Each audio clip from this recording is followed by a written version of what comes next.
بسم اللہ الرحمن الرحیم۔ السلام علیکم۔ ارشد شریف شہید کا قتل، اس کو چھپانے کی، دبانے کی پہلے دن سے ہی کوششیں ہوتی رہیں، لیکن ساتھ ساتھ آپ دیکھیے کہ ثبوت بھی سامنے آتے چلے جا رہے ہیں، اور اب یہاں تک بات سامنے آئی ہے کہ اصل پیچھے کون لوگ تھے جنہوں نے ارشد شریف شہید صاحب کو قتل کروایا، ان کو شہید کیا۔ اب آپ یہ دیکھیے کہ کس طرح سے سپریم کورٹ نے سو موٹو نوٹس لیا،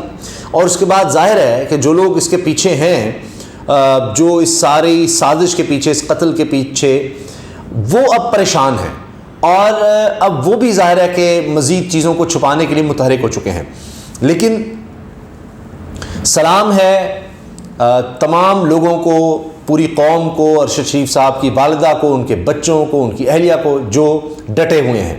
اب آپ دیکھیے کہ سپریم کورٹ میں اگر ہم دیکھیں تو ایک اسپیشل جے آئی ٹی کا بھی کہہ دیا گیا ہے۔ بہت سے لوگ ظاہر ہے اس چیز کو دیکھ رہے ہیں کہ جے آئی ٹی جب بنتی ہے پاکستان میں تو کچھ سامنے نہیں آتا، کچھ نہیں ہوتا، لیکن دوسری طرف آپ دیکھیے کہ ہو یہ رہا ہے کہ وہ جو فیکٹ فائنڈنگ رپورٹ آئی ہے، اس کی بنیاد پر بہت سی چیزیں ایسی ہیں کہ جن پر آگے بڑھا جا سکتا ہے، اور سپریم کورٹ نے بھی اسی کو بنیاد بنایا ہے۔ اب اتنا آسان نہیں ہوگا کہ حقائق کو چھپایا جائے، دبایا جائے۔ اسی طرح سے فیصل واؤڈا کا کردار، اس پر اب بہت زیادہ سوال اٹھائے جا رہے ہیں، اور احمد نورانی جو کہ وہ معاملہ سامنے لے کر آئے تھے کہ سابق army chief general retired Qamar Javed Bajwa کا خاندان 13 ارب روپے کا مالک بن گیا 6 سال میں، اور وہ سارا جس طرح سے ایف بی آر کے ڈاکومنٹس وہ سامنے لے کر آئے، اس پر اب وہ کارروائی بھی شروع ہو گئی، وہ سب کچھ ہوا۔ اب ایک دفعہ پھر وہ بتا رہے ہیں کہ ارشد شریف کو شہید کرنے کے پیچھے کون لوگ ہیں، اور وہ کہتے ہیں کہ میں پیش ہونے کے لیے بھی تیار ہوں، سامنے آنے کے لیے بھی تیار ہوں، ثبوتوں کے ساتھ۔ اب ایک دفعہ پھر وہ یہ دعویٰ کر رہے ہیں، وہ کن لوگوں کی طرف اشارہ کر رہے ہیں اس کی ہم بات کریں گے، اور خاص طور پر جو چیزیں فیکٹ فائنڈنگ رپورٹ میں سامنے آئی ہیں اس کا بھی کچھ تذکرہ کریں گے، کیونکہ اب سپریم کورٹ نے کہا ہے کہ ہر 2 ہفتے میں یہ جے آئی ٹی جو نئی بنائی گئی ہے، اسپیشل جے آئی ٹی، وہ اپنی رپورٹ سپریم کورٹ میں پیش کرے گی۔ تو اب آپ دیکھیے کہ بہت سے لوگ، مجھ سمیت ظاہر ہے کہ اس میں زیادہ امید نہیں رکھتے، کیونکہ پاکستان میں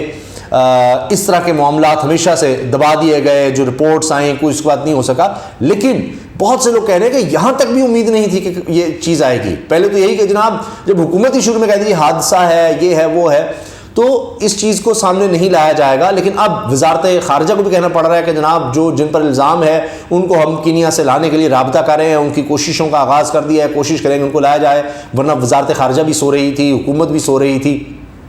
اب پہلی چیز یہ کہ احمد نورانی یہ کہہ رہے ہیں کہ میں ذمہ داری سے کہہ رہا ہوں کہ ارشد شریف کے قاتل وہی ہیں جنہوں نے فیصل واؤڈا سے پریس کانفرنس کروائی۔ اب یہ بڑا آسان ہے کہ فیصل واؤڈا سے کنہوں نے کروائی، کیونکہ وہ کہہ رہے تھے کہ جناب میرے پاس یہ واٹس ایپ ہے، میرے پاس ہر چیز ہے، یہ ہو رہا ہے، وہ ہو رہا ہے، فلاں ہو رہا ہے، تو انہوں نے اس طرح کی باتیں کی۔ تو کون لوگ تھے جو ڈائیورٹ کرنا چاہ رہے تھے سارے معاملے کو، لیکن بعد میں حقیقت تو فیکٹ فائنڈنگ کمیٹی نے جو چیزیں بتائی ہیں اس میں بالکل کچھ اور نظر آئی۔ پھر احمد نورانی کہہ رہے ہیں کہ جی اگر کوئی کمیشن مجھے بلائے تو میں بتا سکتا ہوں کہ میں یہ بات کن ثبوتوں کی بنیاد پر کہہ رہا ہوں۔ فیصل واؤڈا کی پریس کانفرنس ایک سوچا سمجھا کام تھا، سارا کے سارا، اور ارشد شریف واقعے کا رخ تبدیل کرنے کا کھیل تھا یہ سارے کا سارا، یعنی کہ ڈائیورٹ کر دیا جائے اس سارے معاملے کو کہ جناب کس نے کیا، تو کیوں وہ کروائی گئی، کون تھا، ورنہ جس طرح ہو رہا ہے چلنے دیتے۔ کسی کو خوف تھا کہ ان تک پہنچا جا سکتا ہے، اس لیے انہوں نے فیصل واؤڈا سے پریس کانفرنس کروائی۔ فیصل واؤڈا سے بار بار ثبوت مانگے گئے تو انہوں نے کہا کہ میں ان رائٹنگ دوں گا، اور جب ان سے ان رائٹنگ مانگے گئے تو غائب ہو گئے، متعدد بار رابطہ کرنے کے باوجود کوئی جواب نہیں دیا، یہ احمد نورانی کہہ رہے ہیں۔ اچھا، فیکٹ فائنڈنگ کمیٹی بھی کہہ رہی ہے کہ فیصل واؤڈا جناب کچھ دے ہی نہیں رہے۔ پہلے بڑا وہ کہہ رہے تھے کہ میں دوست ہوں شریف کا، وہ میرے سے رابطے میں تھا، میرے پاس واٹس ایپ میں موجود ہے، ثبوت ہے، میرے فون میں سب کچھ ہے، یہ ہو جائے گا وہ ہو جائے گا، اس کے بعد وہ غائب ہیں۔ کیا ہوا؟ اس کا مطلب یہ ہے کہ جو کہانی بنانے کی کوشش کی گئی، یا جو پیچھے لوگ تھے جنہوں نے اس پریس کانفرنس کروائی، اب وہ الٹے پاؤں بھاگ رہے ہیں، ان تک معاملات پہنچ سکتے ہیں۔ پھر ایک اور بڑی جو بات ہے وہ یہ کہ ارشد شریف صاحب کی والدہ وہ ایک خط دے چکی ہیں سپریم کورٹ میں، اور سپریم کورٹ کہہ رہی ہے کہ اس کو دیکھا جائے اور حکومت اس کو دیکھے، اور مطمئن کرنے کی کوشش کی جا رہی ہے ارشد شریف صاحب کی والدہ کو، لیکن جب تک وہ مطمئن نہیں ہوتی تو معاملہ اس طرح دبے گا نہیں، اس کو اس طرح سے دبایا نہیں جا سکتا۔ قوم پوری دیکھ رہی ہے، اور سپریم کورٹ کو بھی اسی لیے نوٹس لینا پڑا۔ لیکن دوسری طرف دیکھیے نا کہ اگر یہی کردار کبھی کسی صورت میں کبھی کسی صورت میں سامنے آ جاتے ہیں۔ اب ایک اور جو بات سامنے آئی ہے کہ ارشد شریف شہید صاحب اپنے فیس بک سے 3 لوگوں کو فالو کر رہے تھے، جس میں غالباً یار بھائی ہے، ان کی ٹیم ہے، دیگر ہے، تو 3 چیزیں۔ اب ان کی شہادت کے بعد اب ان کے فیس بک پہ عجیب و غریب یعنی کچھ ایسی یعنی فیس بک کو ایڈریس کو فالو کرنا شروع کر دیا گیا جو کہ بہت ہی کیا کہیں غیر اخلاقی ہیں، یہی کہا جا سکتا ہے۔ تو اس طرح کے جو لوگ ہیں یا اس انڈسٹری سے جن کا تعلق ہے، وہ خواتین زیادہ تر، کہ ان کو دکھایا جا سکے شریف کو کہ جناب وہ یہ تھے۔ اچھا، اس کے ساتھ ساتھ جان بوجھ کے غلط خبریں کہ جی ارشد شریف جان ٹھہرے ہوئے تھے وہاں، ان کے ساتھ کون تھا، کیا ہوا، کس کے کپڑے ملے، اس طرح کی چیزیں اب یہ کون پھیلا رہا ہے؟ ان کا جو گیجٹس ہیں یعنی جن کے تھرو فیس بک یا سم، وہ کس کے پاس ہے؟ کینیا کی اتھارٹیز نے، ان کی ایجنسیوں نے کس کے حوالے کی ہیں، کہاں گئی ہیں، وہ کیوں فیکٹ فائنڈنگ کمیٹی کے سامنے لائے گئے، وہ لوگ جنہوں نے فائرنگ کی وہ کیوں اس طرح سے سامنے لائے گئے؟ کئی چیزوں کو چھپایا گیا۔ فیکٹ فائنڈنگ رپورٹ میں کہا جا رہا ہے کہ وہاں کی لوگوں نے تعاون نہیں کیا، اور نظر آ گیا، یہ صاف کہا گیا ہے کہ انہوں نے پیسے یا ویسے دباؤ کی وجہ سے ارشد شریف کو شہید کیا، اور یہ کوئی حادثہ نہیں تھا، یہ سب جھوٹ ہے، ان کو باقاعدہ پلانڈ طریقے سے مارا گیا ہے۔ پھر یہ بات بھی ہو چکی ہے، یہ پہلے سوال اٹھائے گئے ہیں،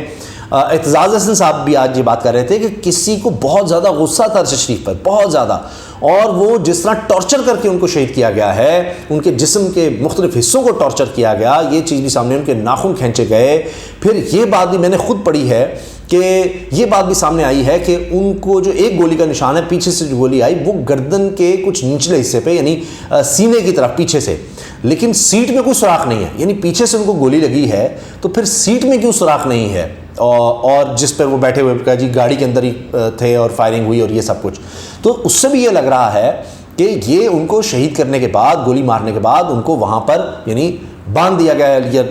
دکھایا گیا کہ جناب یہ سارا ایک حادثہ ہے، یا وہ گاڑی میں تھے اور پیچھے سے فائرنگ ہو گئی، اور یہ بھی پتہ چل رہا ہے پوسٹ مارٹم رپورٹ سے کہ بہت قریب سے فائرنگ ہوئی ہے پیچھے سے۔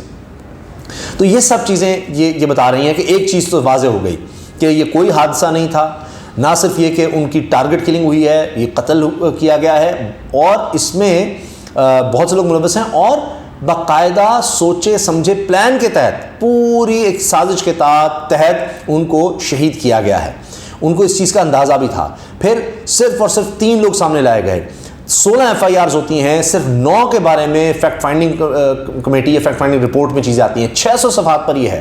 اور بڑی محنت سے یہ کام کیا گیا ہے۔ اب یہ کافی چیزیں ہیں، کافی ثبوت ہیں ان تک پہنچنے کے لیے، مجرموں تک پہنچنے کے لیے۔ پھر کن لوگوں کے کہنے پر جناب FIR درج ہوئی ہیں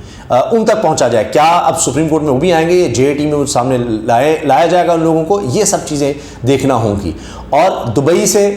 کس نے ان کو بھیجا کہ زبردستی نکلوایا، پھر کینیا سے وہ بار بار کوشش کر رہے تھے دوبارہ UAE جانے کی، ان کو کون روکتا رہا، کون ان کا ویزا کینسل کرواتا رہا، یہ سب بھی سوال جو ہیں ان کے جوابات ملنے چاہیے۔ اور اب جتنا کام یہ 600 سوال جو فیکٹ فائنڈنگ کمیٹی کے ہیں، یہی یعنی حیران کن ہے۔ یقین جانے مجھ سمیت بہت سے لوگ یہ سوچ رہے تھے کہ یہاں تک بھی نہیں ہو سکے گا، یہ یعنی ہمیں شاباش دینی چاہیے کہ فیکٹ فائنڈنگ کمیٹی نے تو اپنا بڑا زبردست کام کر دیا ہے، اور یہ ہمیشہ یاد رکھا جائے گا۔ اب باقی آگے دیکھتے ہیں اب یہ جو اسپیشل JIT بنی ہے یہ کہاں تک جاتی ہے، کیونکہ باقی تو اب